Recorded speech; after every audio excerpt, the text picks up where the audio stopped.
When you look at the financial decisions of the Washington courts, what are important details you need to consider for such a visible nonprofit?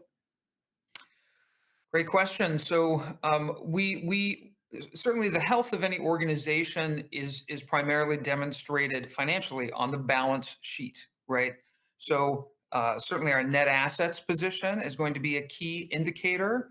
Our number of months of cash on hand is going to be a key indicator, uh, and our burn rate thereof.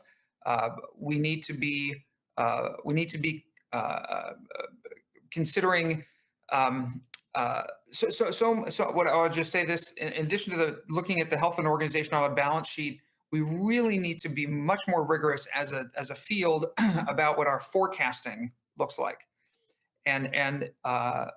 As I have developed and grown as a leader, I have there can often be a lot of conversation around the budget, the annual operating budget, and a lot of conversation about the monthly or quarterly financials, or about the 990 and the annual audit. And those are fine. Those are all backward-looking indicators. So we need to spend much more time on forward-looking indicators and forecasting to be able to understand what are the drivers for revenue and expense that need to be most considered, most strategized around in service to wherever we're going. So we need to have a clear picture, financially and otherwise, as to what is the goal, right? So as opposed to a private sector firm, where the goal is primarily what? Profitability and value creation for shareholders. And that is not our goal, right? Our goal is not profitability, but our goal is not necessarily net zero either. So what are the financial, human, and impact goals for an organization?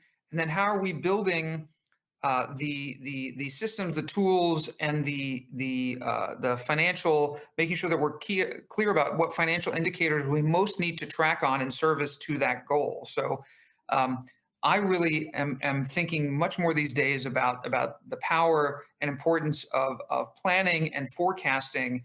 Of course, we have to understand where we have been. We have to have good, clean financials. We have to have good policies and processes, good audit firm, good accounting, all of that. Those are essential.